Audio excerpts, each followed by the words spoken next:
Rest in peace, Big L. One That of was the the dopest. One of the sensei. dopest. Yes. Big L was who put Jay-Z on. Without question. Takeoff's death wasn't nothing but a corporate hostile takeover using his life as the god. Oh my God. Man. I'm not saying allegedly. Oh. I'm saying, Sean Carter, you're a piece of shit. Thinking Pimp C wasn't bad enough? Child, it looks like Jay-Z might have much bigger things to worry about than being seen on Diddy's freak-off tapes, because Jaguar Wright is back again. And this time, she's spilling all the tea on the list of rappers Jay-Z has allegedly sacrificed to get ahead in his career. Industry insiders like Jaguar and Katt Williams have been trying to tell y'all that when some of these young rappers get unalived so tragically and senselessly, some higher-ups benefit from them. But as usual, y'all call them crazy. But now Jaguar Wright says she has receipts to prove Jay-Z orchestrated and profited from the deaths of rappers like Takeoff, Big L, Nipsey Hussle, and Pimp C. Girl, it's a horrific rabbit hole of conspiracies, deals, and heavy money being moved around.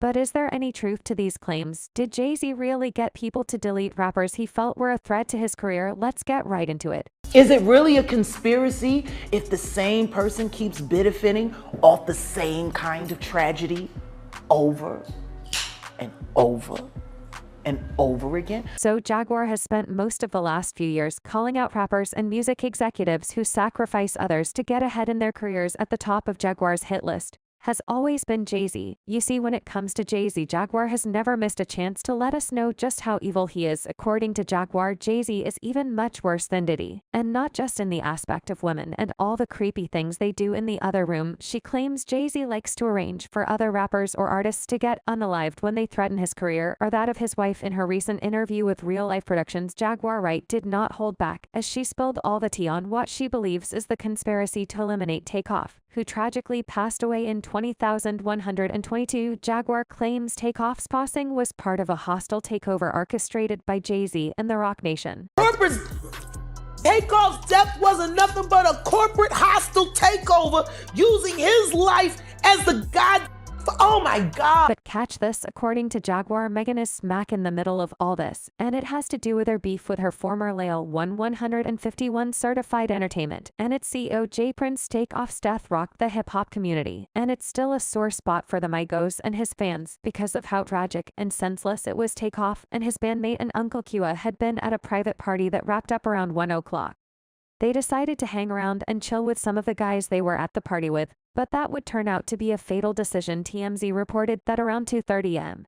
on that fateful night, cops got the call for a man shot at a bowling alley called 810 Bill Billiards in Bowling, Houston. What's crazy is that Takeoff wasn't even directly involved in the events leading up to that shooting. According to TMZ, Takeoff and Quavo were playing dice when an altercation broke out involving Quo and some other people. One thing led to another, and someone opened fire, mistakenly hitting Takeoff. As Takeoff went down, Quo and some of the other guys present called for help, but unfortunately Takeoff was pronounced DOA, while 2 others were taken to the hospital with injuries. At the time, many fans blamed Quo for Takeoff's death, because it seemed like Quo acted irresponsibly by keeping such company. You see, earlier that evening, Quo posted a video of himself cruising around town with Jazz Prince, J. Prince's son. J. Prince is the co-founder and CEO of Houston-based record label Rap-A-Lot, and he's known as one of the godfathers of the rap music industry. J. Prince also likes to refer to himself as the King of Houston. His son Jazz Prince is also an influential executive in the rap music scene, and he and his father actually introduced Drake to Lil Wayne and helped Drake land a contract with Young Money Entertainment in 2009. Jazz is also famous for his streetwear brand Mob Ties. Word on the street is that J. Prince typically provides protection for high-profile rappers whenever they visit Houston.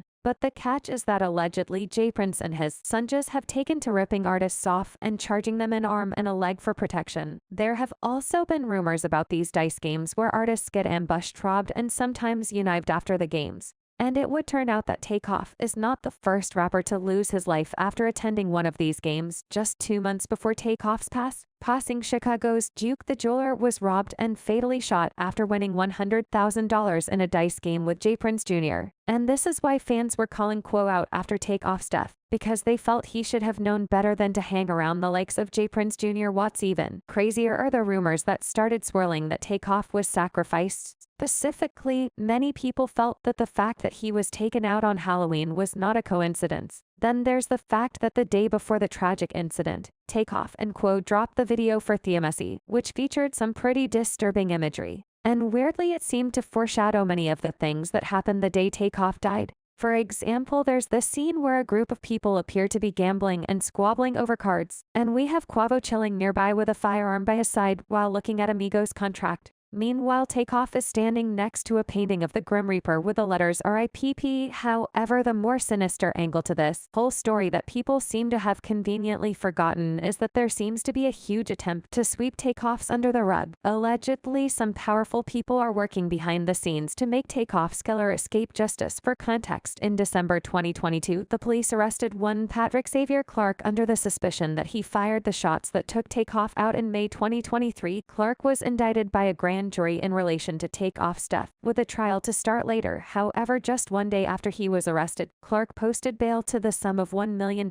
and was released on house arrest. But by November 2023, it was reported that Clark was no longer required to be on house arrest or wear a GPS monitor. He only had a 7 o'clock to 7 o'clock curfew. According to court documents, Clark is also banned from contacting witnesses, victims, and family members of Takeoff. He is also banned from contacting J. Prince Jr. and their known associate Shocker Stevenson. It was also reported that Clark's attorney claimed that her client did not fire the shots that hit Takeoff, and that video and ballistic evidence investigators used to pin Clark as the shooter wouldn't hold up in court. The attorney further revealed that Clark was planning to plead self-defense, and that it was someone else who started the shooting. He was in the same position that Takeoff was in. He was trying to get out of there alive as well. He didn't have anything to do with the argument that occurred. He just happened to be in the wrong place at the wrong time. This brings us to the obvious question: who are the people trying to cover up Takeoff's murder? And why, well, allegedly rappers like Takeoff are just pawns in a much bigger game of chess, which makes them disposable. And the worst part is they're not even aware they're being used as pawns, at least according to former video director and music executive Robbie Starbuck, who went viral after sharing a video about how the industry uses young rappers to push certain agendas. In fact, Katt Williams in a recent interview went as far as saying some of the top executives in the music business actually benefit from the deaths of some of these young rappers, which is why we see so many cases of very young rappers meeting untimely death. Now, while Katt Williams did not name any names, Jaguar Wright did not hesitate in pointing fingers at Jay-Z as one of the corrupt music executives who profited from rappers' deaths. In her recent chat with Real Life Productions, Jaguar broke down this wild conspiracy surrounding Takeoff's death and Jay-Z's Roc Nation's attempt to snatch Megan Thee Stallion from J. Prince and the 151 certified entertainment.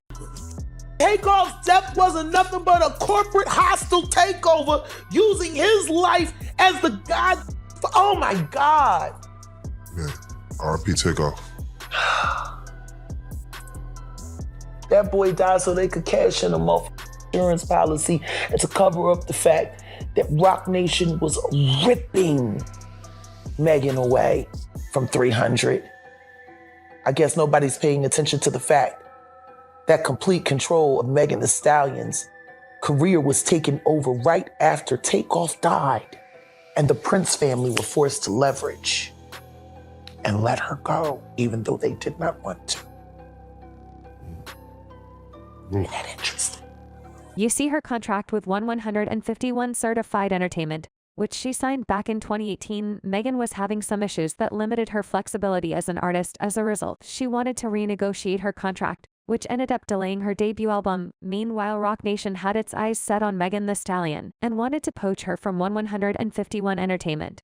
But as you can probably guess, J. Prince wasn't here for that. However, Takeoff's death provided a perfect opportunity for Roc Nation to force J. Prince's hand into giving Megan up. But this is not the first time Jaguar Wright has accused Jay-Z of being directly involved in the death of a rapper. She said the exact same thing about Jay-Z the last time she sat on Real Life Productions' Blue Couch, except she wasn't talking about Takeoff. Back then she was talking about Big L. Back in the 90s, Big L was one of the MCs who dominated the underground rap scene. He was known for his freestyling abilities and his skills with wordplay and rhyming. I mean, he was the type of rapper other rappers were afraid of battling with because they knew they were getting bodied every time. Unfortunately, Big lost his life in a tragic drive-by shooting at 45 West 139th Street in Harlem that was believed to have been an offshoot from a previous beef Big L's brother had with someone else at the time. Big L's childhood friend Gerard Woodley was arrested for the shooting, but was released shortly after.